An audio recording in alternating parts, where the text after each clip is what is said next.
99 votes.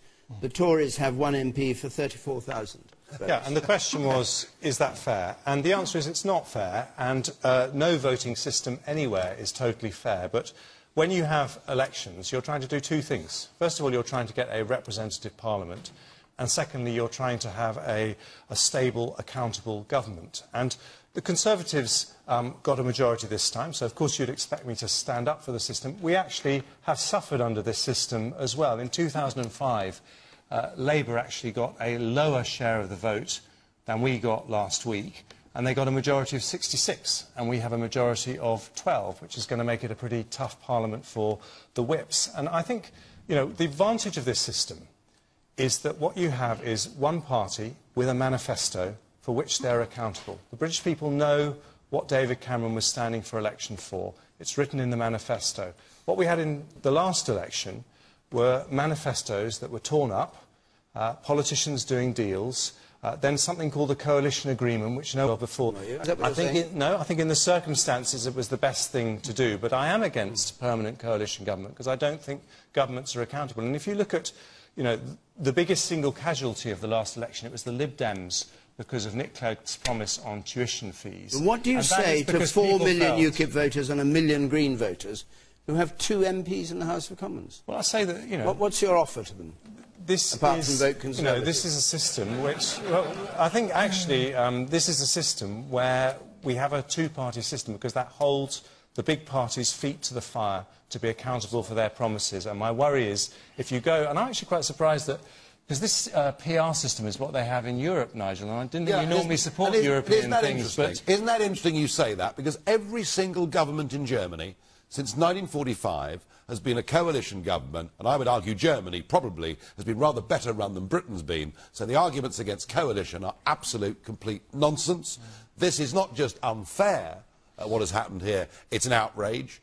There are millions of people out there who feel completely disenfranchised by this general election, and we don't need to spend time, Brian, on a commission. All the work was done. When Tony Blair was talking about how to modernise and change Britain, he appointed Roy Jenkins, you know, former Chancellor of the Exchequer, former European Commissioner, so I didn't always agree with him. He did all the work, and the one agreement was that there is a benefit to knowing there is a man or woman that represents Uxbridge. Absolutely. But what he recommended was a second ballot paper, as they have in Germany, where for the last 20% of seats you could express an opinion. And by doing that, nobody anywhere in Britain could say to themselves, my vote is a wasted vote. Because right at the moment, if you're a socialist living in Esher with a monster Tory majority, and it's a rainy Thursday evening, where's the incentive to go and vote? So not only are your arguments about coalition wrong, not only is it right to say that this is unfair, but actually by changing this system, we'll get a lot more young people, and people of all ages, actually engaged and caring about politics. It'll be a positive thing. There's one thing you... Very positive thing.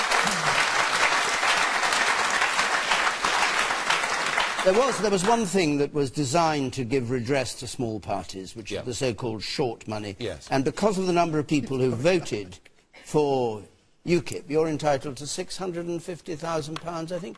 Do you think you should accept that? Well, I think what we've got to do is we've got to try and find a way of getting those 4 million people involved. Now, should you accept the money that's there? Hang on. The Labour Party will take several £1 million a year, and there'll be no conversation. We've had an open debate in UKIP over this short money, and you know something?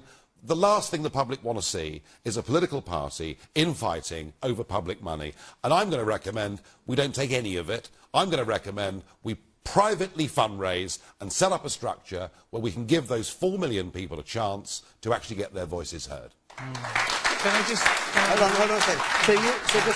So you will take none of the money that's on offer to UKIP? My recommendation, given we've had an argument over this, I do not want UKIP to look like the other parties, grubbing around after public money. My recommendation is going to be we take none of it and we fund it ourselves. All right. Tristram Hunt.